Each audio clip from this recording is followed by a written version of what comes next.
Hey guys, I just came back from watching The Visit, the recent film from M. Night Shyamalan. Before I get into the film, I'm going to talk to you how I feel about his previous movies. I love The Sixth Sense. I love the twist. I rewatched that movie so many times. I first had it on VHS. I should get it on Blu-ray since I don't have the VHS anymore. It's one of my favorite horror movies, and it was PG-13. It was pretty scary for a PG-13 film still.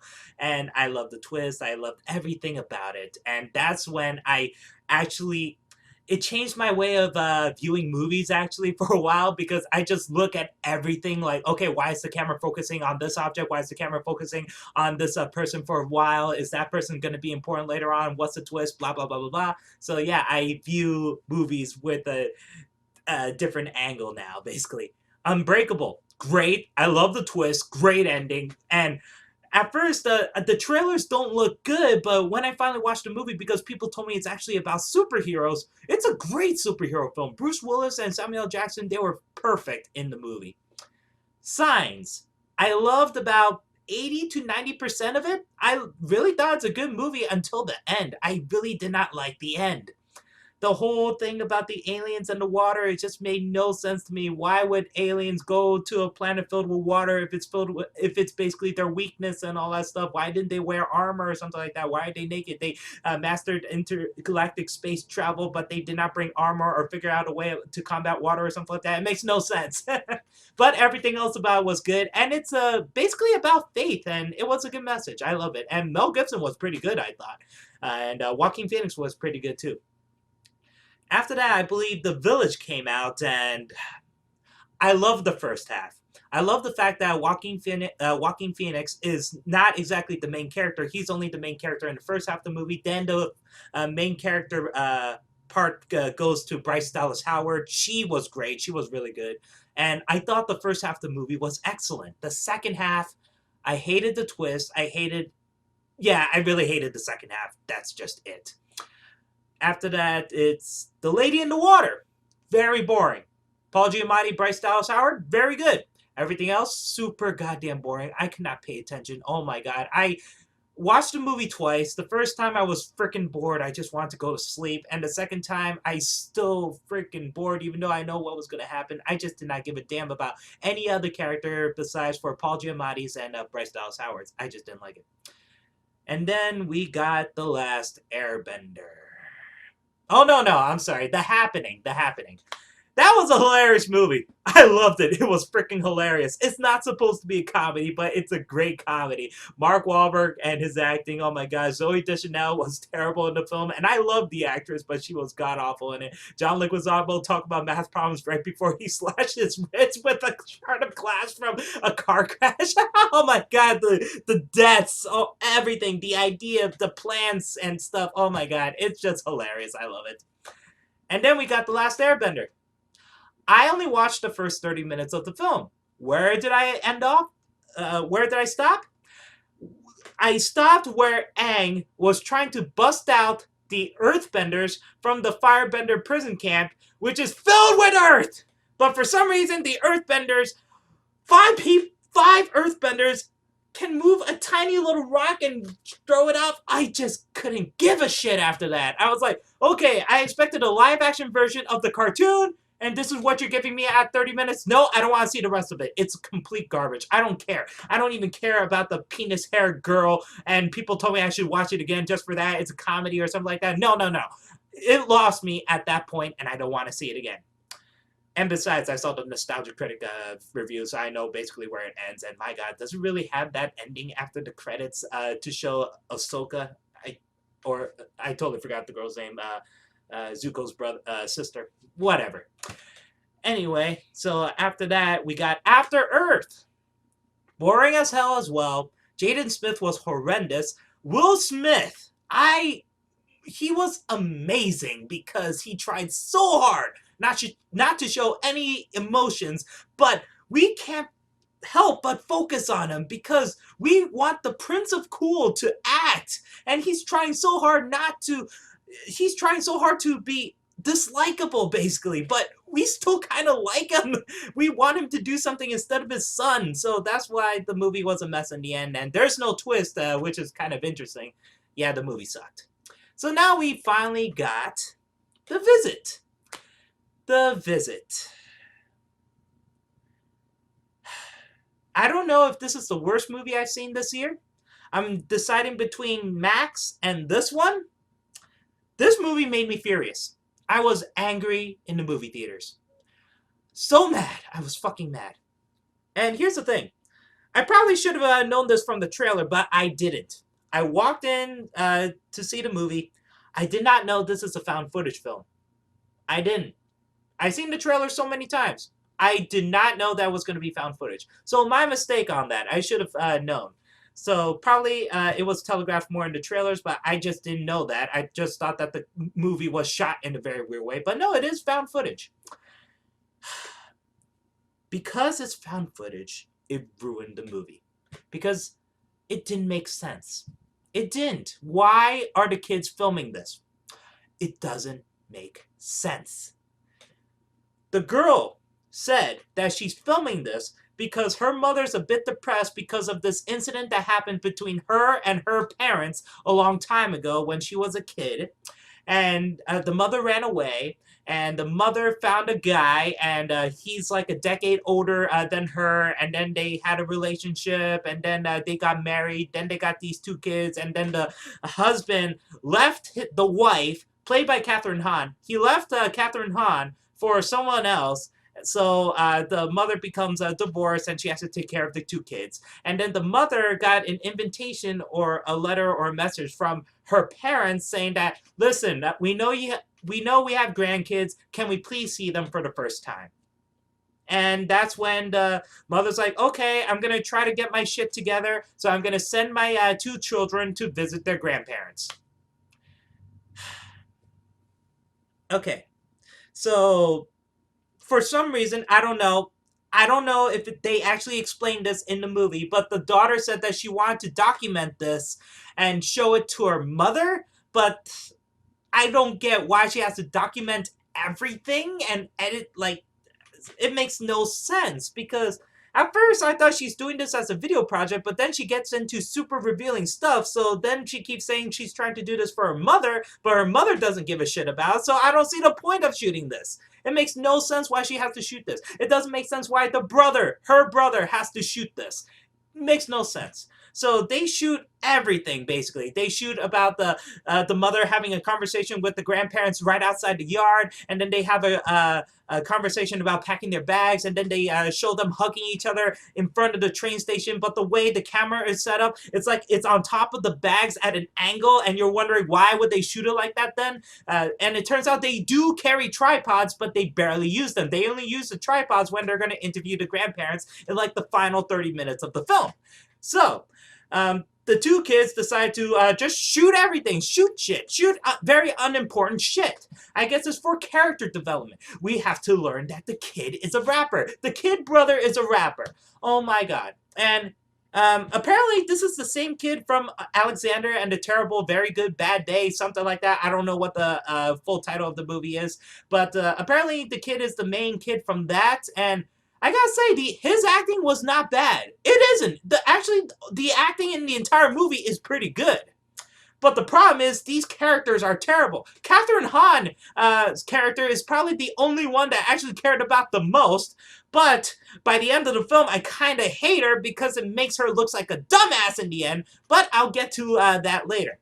So the girl, she's a teenager. She wants to film this for her mother, and I still don't fully understand why. She wants to film the grandparents' forgiveness for her daughter about what happened a long time ago or something like that. I don't know.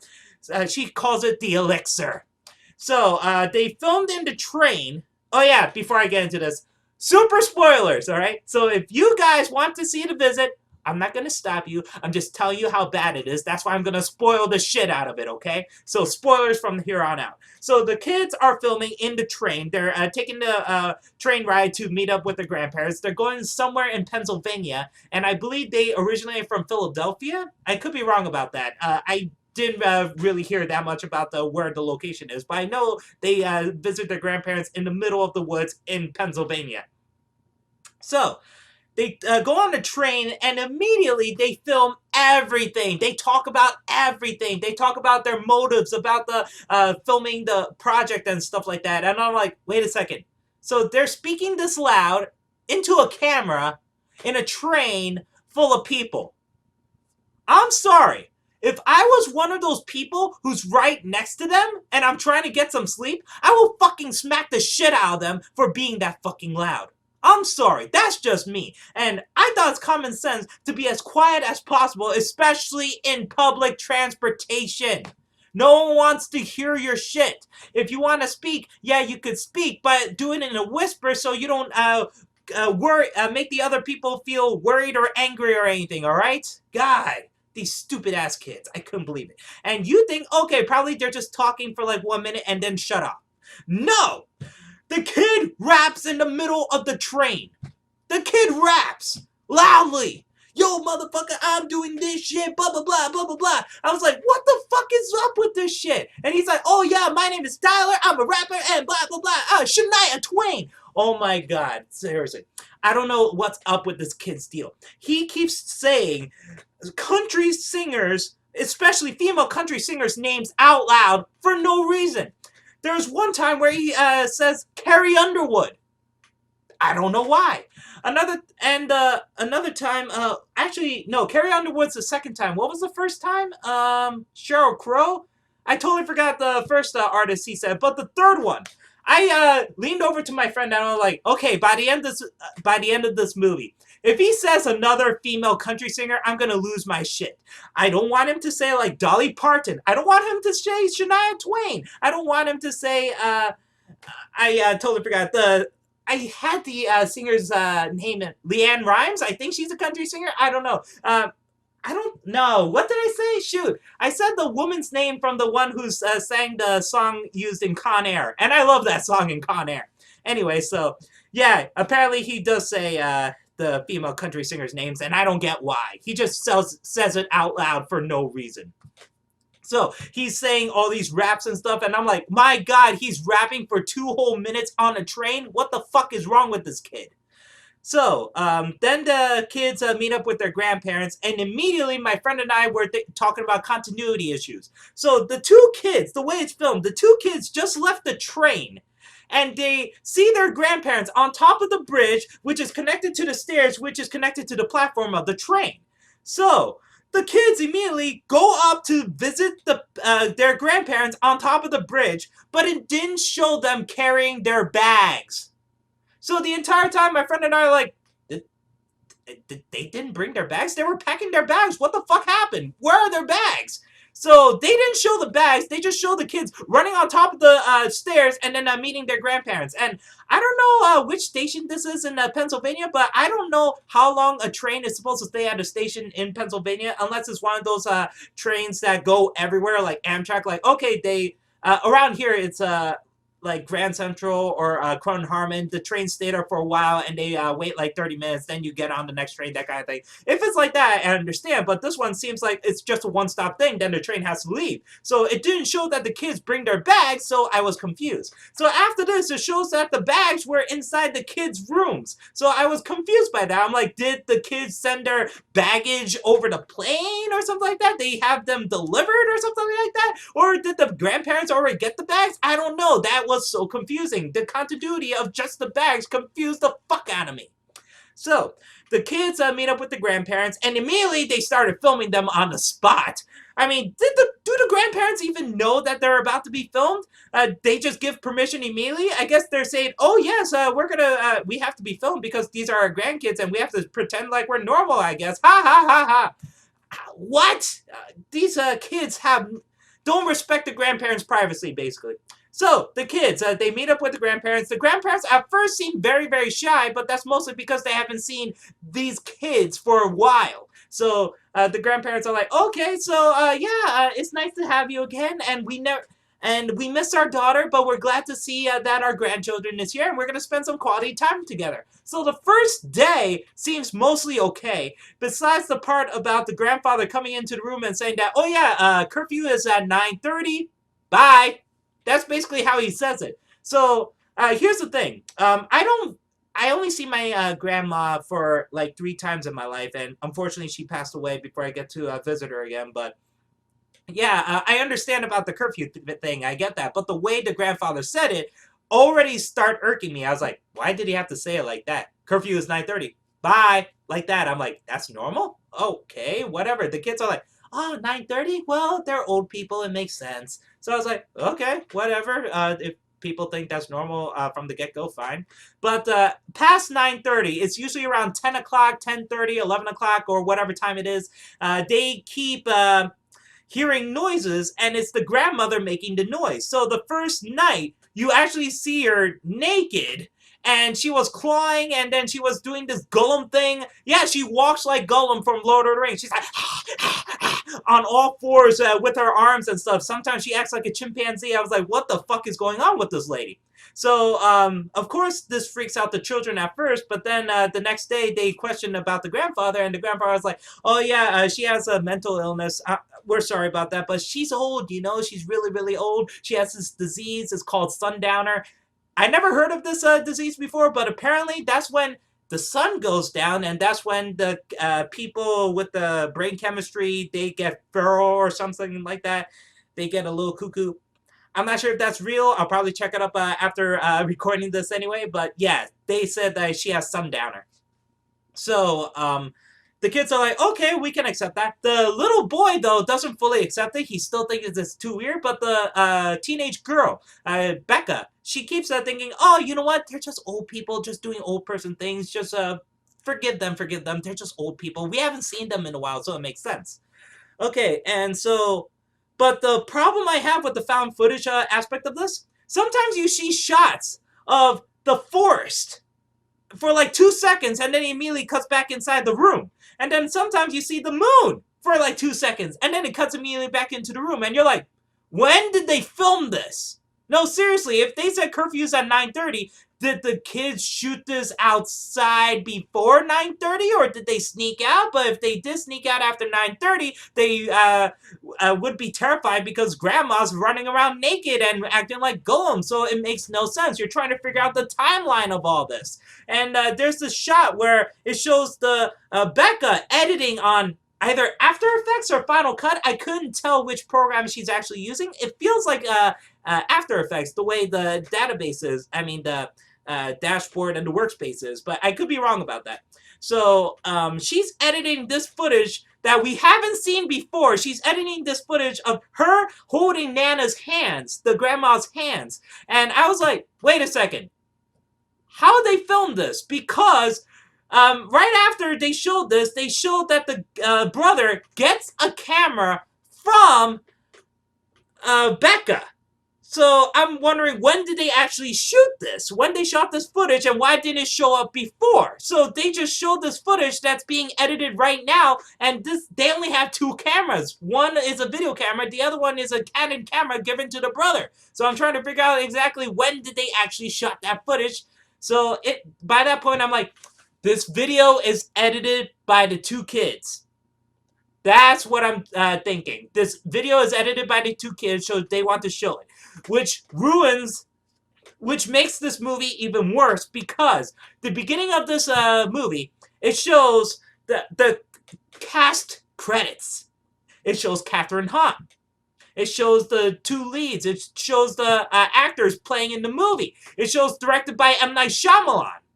Okay? So I didn't understand that. This movie actually has opening credits, but it says directed by M. Night Shyamalan, so that confused the fuck out of me. And it shows the title, The Visit. And I'm like, wait, so this movie is supposed to be edited by the kids, but it still has the freaking credits? It makes no sense. Ugh. I thought it would be clever if the kids just called this The Visit and then just put their actual character names in it. But no, it's the actors' names. Why? Why would you do that? That is such a stupid thing to look over. Ugh. So, also, they shoot random stuff at stupid angles, terrible angles. They often put the camera on top of a table with so much negative space, and it just hurts to watch. I don't get it. I mean, seriously, sometimes, And in the end, you realize that this video is freaking edited. So I'm wondering, why do they have to show this footage in the end then? Why do you have to show it like that then? And why does the camera sometimes turn on at various moments when it shouldn't show up and stuff? It makes no sense. And that's just day one already I'm complaining about. Alright, so day 2, day 3, day 4, day 5. Okay, so as each day passes, the grandparents seem weirder and weirder and weirder. Like, okay, there's something really wrong about them. The grandfather is probably the only one that kind of seems sane for the most part because he doesn't walk around at night naked and sometimes with a knife or something like that. No, he doesn't. He's basically sound asleep for every single night so far. The grandmother's the only one running around naked and acting like Golem being Pharaoh's like that. So I'm trying to figure out, okay, what's up with her? What's up with the guy? What secret do they have? What's the fucking twist? Tell me! So, the day 2, I believe, that's when they play hide and seek under the house. I don't know why they have to film this because the boy is like, hey, listen, I found a good hiding place. And Becca's like, oh yeah, this is the hiding place where our mother hidden under the house. Okay, we're going to play hide and seek for 5 minutes now. Ha ha ha. So they were playing hide and seek under the house, and then all of a sudden you see the crazy grandmother running after them like Golem, and she's super fast. She's like, nah, Becca, Becca, like that. And I'm like, what the fuck is going on? But the way it's shot is horrible because the kids are still carrying the cameras as they're running, and I'm like, why are you doing this? Why are you holding the camera? Why don't you just let the camera go if you're fucking terrified? And this is what pisses me off so much about the fucking found footage movies. These people, these stupid ass characters think, okay, our lives are in danger, but we must bring the camera. We make sure that the camera's one piece because we gotta document. Oh no, I only have one hand that's free. Oh my god, I gotta open the door with just my left hand even though it's my weakest one. I can't do anything with my right hand because it's holding the camera. Fuck the camera. Think about your lives. Oh my god. That's what I hate about so much of these stupid found footage movies lately. Cloverfield is probably the only one I could tolerate because mostly the guy all said that he really wanted to document but also help his friends at the same time, and if he lives then he'll try to make the most money out of it. I kind of understand that from his perspective. He's selfish, but I can understand that, and he actually uses the camera as a weapon at one point against these stupid cricket bug things. So yeah, at least I'm okay with that. At least I understand why he's documenting like that. But still, this, I don't get this part. And day 2, that's when they do the hide and seek, and then day 3, day 4, they keep learning more about their grandparents. There's something cuckoo about the grandfather also. There's one time where he's in the shed and then he was about to shoot himself with a shotgun, but then Becca's like, Grandpa, what you doing? And he's like, I'm not doing anything, I'm just cleaning my gun. I'm just cleaning my gun. Yep, just cleaning my gun. I don't want to shoot myself, just cleaning the gun. Yeah, and the gun is not even used throughout this movie. You only see the gun in that scene, and the entire time I'm like, that gun is going to be used. Nope!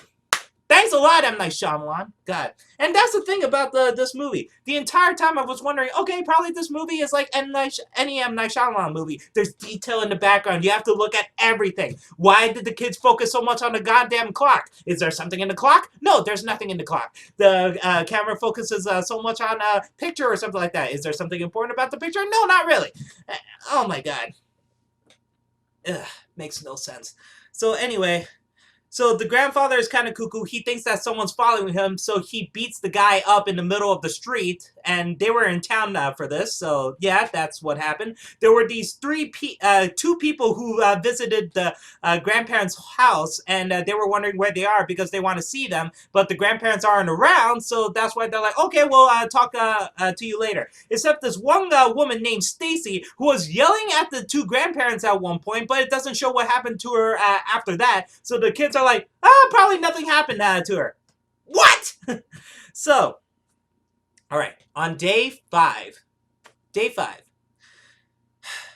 Becca realizes that, okay, there's something furiously wrong about the grandparents. I believe in my little brother. Okay, we gotta go now. We can't survive 1 week. So, they talk to their mother over Skype, and this is the twist. Okay, so the daughter and the son show the mother over Skype what the grandparents look like, what they're doing at that moment. The mother's like, wait. Kids, you gotta sit down. Okay. Where are your grandparents? Because those are not your grandparents. In the theater, I yelled, "What? What? They are not the kids' grandparents." I couldn't believe that. I couldn't believe it. Probably you guys figured it out from watching the trailers. Probably you guys will figure it out faster than I did, but I did not expect that twist, that they're not their grandparents. So yeah, they were living with complete strangers in their own grandparents' house for 5 days. Okay, so at first I thought, holy shit, I didn't expect this twist. This twist is good. I immediately changed my mind about that afterwards. Because what was I thinking the entire time? I was like, wait. So, the mother sent her children to visit their grandparents. And she did not show them a single fucking photo of what the grandparents look like. You're kidding me about that? And here's the thing. My best friend did say this. Probably she did not have a picture. Okay, I kind of buy that. But on day fucking one, the kids were using Skype. They were in the grandparents' house. Did the mother not want to talk to her grandparents just to tell them, okay, probably you have to worry about the kids or something like that, but that my son's a germaphobe or something like that, or just talk with them over Skype, see them and stuff like that, or talk to them over the phone and shit? No, the mother did not do that. You mean to tell me that this dumb bitch did not figure this fucking thing out? So, not only did the kids not get a picture of what their grandparents look like, so they don't even know what their grandparents look like, but the fact that the mother doesn't even try to talk to the grandparents? Really? These two are in charge of your kids, and you don't fucking talk to them? Seriously? All you cared about is getting banged in some fucking cruise? I mean, before I actually sympathized with the character, I was like, okay, she had a shitty husband. The husband left her. She wants a good life. She wants to make amends with her grandparents. So that's why she sent her children to visit the grandparents. I get that at first. But you mean to tell me that this woman did not fucking take care of her children? Oh my god. So, when the mother told them this, what did the kids do? They did not fucking run away. They decide to spend the night until the mother picks them up. Fucking idiots. I could not give a shit anymore after that. It's not like the grandparents held them ransom or held them captive or something like that, held them hostage or brought a knife to their face or with a shotgun in the face or something like that. No. These two fucking old people, who are definitely crazy, I have to admit, but they did not try to run away from them? You're kidding me? Ugh.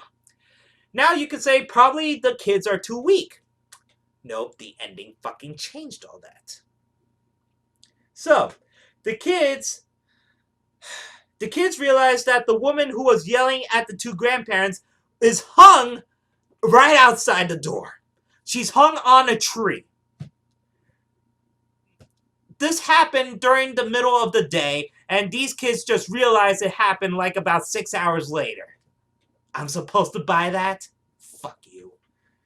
So these kids are stuck in the house. So they were playing Yahtzee with the grandparents. The grandpops, well, the fake grandparents. So the old man and the old woman. So the old man shits his pants this time, and he's felt very embarrassed about that, while the old woman is stuffing her face with cookies and played Yahtzee, and she's like, Yahtzee! Yahtzee! Yahtzee! What? But I gotta admit, I laughed a couple times during this scene. So, Becca goes into the basement. I don't know why she decides to go into the basement. I'm pretty sure your priority is to get the fuck away from these crazy ass people, get the fuck out of the house, go to a fucking police station, get these 2 people fucking arrested, and then check out the fucking basement, you fucking idiot. Oh god, I was fucking angry at this stupid person. So she decides to go into the basement, and then she realizes, oh no, my grandparents are dead and their bodies are here, and there's a bloody hammer, and then there's bloody clothes, and apparently, oh yes, my grandparents, they worked at the psychiatric ward, and it turns out that these 2 people pretended to be my grandparents, killed them, stole their uniforms, took the house, and then stored their bodies in the basement. Now, here's the thing. In the beginning of this movie, the grandfather did say that, oh yeah, please do not go into the basement because there's a lot of mold and it's gonna stink like fuck. So, at that point, I'm like, oh yes, the basement is definitely gonna be used later in this movie. There you go!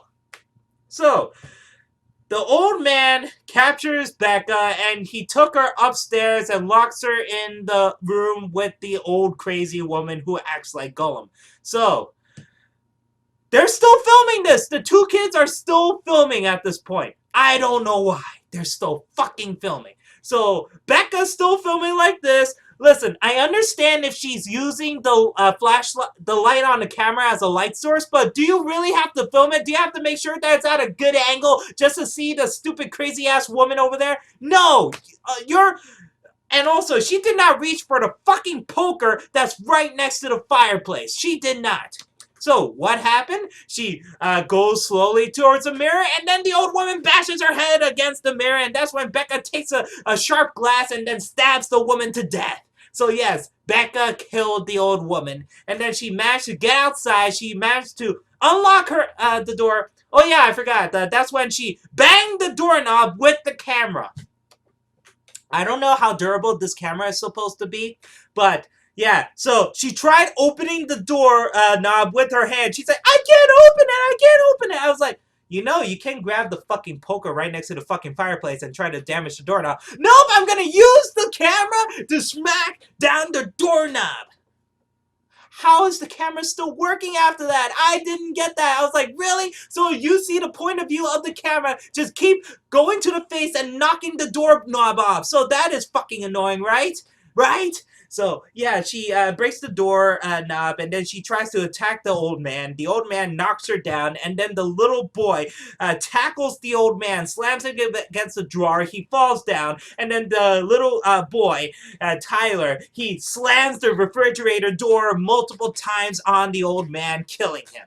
So, yeah, these 2 children end up being fucking killers. But before I get to before this, though, I gotta talk about the parts I laughed at. Alright, so I don't know why. Tyler, I guess he's traumatized, but it doesn't seem like he's paralyzed or anything, but he's just standing there like a dipshit. So, Tyler doesn't move, and then the old man's like, you know what? He leans toward him, whispers in his ear, I never liked you. My friend and I cracked the fuck up. Oh my god, that was so hilarious. We didn't expect the old man to say that. I never liked you. That was hilarious. And then it shows the old man taking off his pants behind the counter. So I was like, oh god, thank god we didn't see his dick. We didn't see his dick. So he took off his diaper. And then, here's the thing. Oh, I forgot to mention this. Alright, so in the shed, the old man keeps going to the shed because he wants to dispose his diaper. And his diapers are filled with bloody stools. So the old man leaned over to Tyler and he said, I heard you're a germaphobe. Smack! He slams his diaper filled with bloody poop on Tyler's face. When that happened, my friend and I were like, oh no, that is horrible. Yes, I kind of wish the kids to die, but my god, that's even worse. He could have just killed him, but no. Oh my god, that is horrible. Oh, no, that is terrible. By the way, this movie is rated PG-13 even though there's curse words and nudity and stuff. So yeah, so the kids are saved by the police. The mother happens to meet up with them. Seriously, how long does it take to go from their house to visit their grandparents? I don't know. But it's pretty quick, damn quick anyway.